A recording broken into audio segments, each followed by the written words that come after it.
오늘 새벽에도 하나님의 은혜가 저희 여러분에게 함께하기를 기원합니다. 오늘은 두로가 왜 멸망하게 되는지 말씀드린다였습니다. 2절 말씀을 보시면 한마디로 하나님 앞에서 교만했기 때문입니다.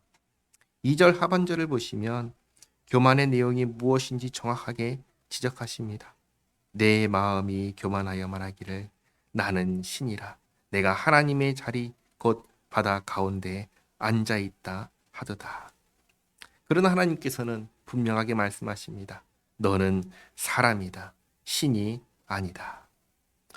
또 3절부터 보시면 두로가 마치 자신이 전지전능한 존재인 것처럼 생각하고 행동했다는 것을 알 수 있습니다. 그래서 이제 하나님께서 두로를 쳐서 멸하겠다 하시는데 7절을 보시면 그런즉 내가 이방인 곧 여러 나라의 강포한 자를 거느리고 와서 너를 치리니 그들이 칼을 빼어 내 지혜의 아름다운 것을 치며 내 영화를 더럽히며 또 너를 구덩이에 빠뜨려서 너를 바다 가운데에서 죽임을 당한 자의 죽음같이 바다 가운데에서 죽게 할지라. 이렇게 되었을 때에도 내가 너를 죽이는 자 앞에서도 내가 하나님이라고 말하겠느냐. 너를 치는 자들 앞에서 사람일 뿐이요 신이 아니라. 내가 이방인의 손에서 죽기를 할례받지 않은 자의 죽음같이 하리니 내가 말하였음이니라. 주 여호와의 말씀이니라 하셨다 하라. 사람이 언제 자신이 사람에 불과하다라는 것을 깨달을까요? 언제 자신이 하나님 앞에서 아무것도 아닌 존재라는 것을 깨달을까요? 자신이 감당할 수 없는 일을 당할 때 비로소 깨닫습니다. 두로는 하나님께서 벌하실 때, 그래서 이방인의 나라 바벨론이 침공할 때 비로소 자신이 아무것도 아님을, 신이 아니고 그저 사람에 불과함을 깨닫게 될 겁니다. 근데 사실 많은 경우 이렇게 되어도 깨닫지 못하는 경우가 많습니다. 그 다음 이제 12절부터 보시면 창세기를 생각나게 합니다. 두로 왕을 아담에 빗대어 말씀하십니다. 인자야 두로 왕을 위하여 슬픈 노래를 지어 그에게 이르기를 주 여호와의 말씀에 너는 완전한 도장이었다. 그야말로 하나님의 형상대로 지음받은 존재였고 지혜가 충족하며 온전히 아름다웠도다. 내가 옛적에 하나님의 동산 에덴에 있어서 각종 보석 곧 홍보석과 황보석과 금강석과 황옥과 홍마노와 창옥과 청보석과 남보석과 홍옥과 황금으로 단장하였으며 내가 지음을 받던 날에 너를 위하여 소고와 비파가 준비되었도다. 이렇게 두로 왕은 마치 에덴 동산에 있었던 첫사람 아담처럼 모든 것을 갖추었습니다. 뿐만 아니라 너는 기름 부음을 받고 지키는 그룹이며 마치 에덴 동산을 지키던 그룹과 같이 중요한 직무를 수행했다는 겁니다. 그래서 내가 너를 세움에 내가 하나님의 성산에 있어서 불타는 돌들 사이에 왕래하였도다. 하나님께서 이 사람을 하나님의 성산에 있게 해 주신 겁니다. 그런데 15절 내가 지음을 받던 날로부터 내 모든 길에 완전하더니 마침내 내게서 불의가 드러났도다. 내 무역이 많으므로 내 가운데 강포가 가득하여 내가 범죄하였도다. 너 지키는 그룹아 그러므로 내가 너를 더럽게 여겨 하나님의 산에서 쫓아냈고 불타는 돌들 사이에서 멸하였도다.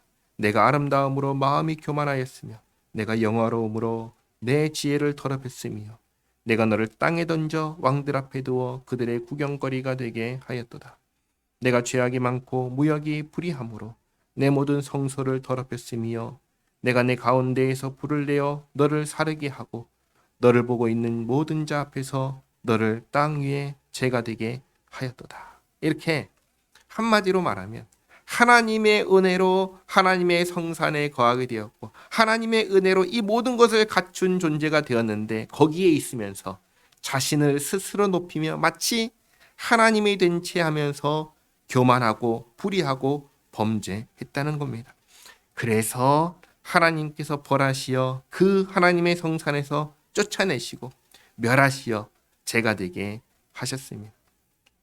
마치 아담이 너는 흙이니 흙으로 돌아갈지니라 라고 말씀하신 것처럼 그런 존재가 된 것입니다. 그래서 19절 만민 중에 너를 아는 자가 너로 말미암아 다 놀랄 것이며 내가 공포의 대상이 되고 내가 영원히 다시 잊지 못하리로다 하셨다 하라. 그 다음으로 이제 하나님께서 시돈을 벌하십니다.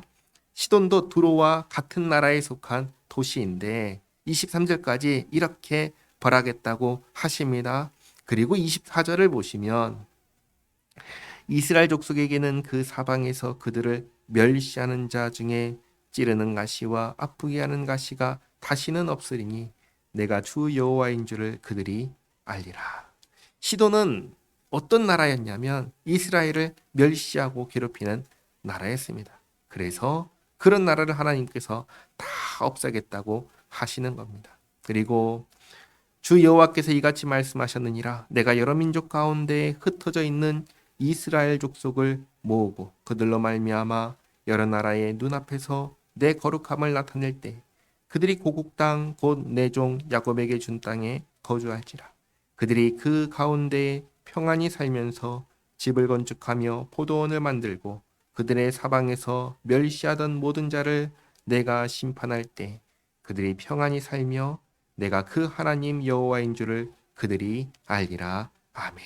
하나님께서 이렇게 마침내는 하나님의 백성들을 다시 다 불러 모아서 주님께서 약속하신 그 땅, 그 나라에서 살게 하겠다 하십니다. 그러면서 오늘 두 도시 두로와 시돈을 벌하겠다 하셨습니다.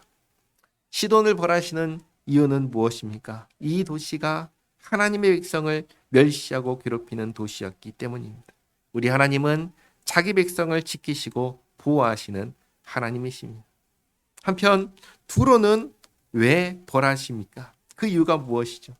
하나님께서 베푸신 은혜를 잊고 저버리고 스스로 높아져서 마치 하나님이 된 것처럼 교만해졌기 때문입니다. 그 교만함을 가지고 불의를 행하고 죄악을 행하였기 때문입니다. 우리가 정말 오늘 말씀 가운데 잊지 말아야 할 중요한 사실이 있습니다. 이게 뭐냐? 사람은 사람이다. 사람은 사람이다. 사람은 신이 아닙니다. 사람은 하나님이 아닙니다. 사람은 그저 사람입니다. 전지하지도 않고 전능하지도 않습니다. 우리가 이것을 잊지 말아야 합니다. 우리는 하나님 앞에서 아무것도 아닙니다. 그리고 하나님께서는 그런 우리를 사랑하시고 아무것도 아닌 우리를 존귀하게 높여 주셨습니다. 그 은혜를 잊지 말아야 합니다. 그 은혜를 기억하고 감사하며 늘 겸손하게 주님과 함께 살아가는 우리 모두가 되기를 바랍니다. 기도하겠습니다. 하나님, 시돈을 벌하시는 것을 보며 주의 백성들을 지키시고 돌보시는 주님의 손길을 깨닫습니다.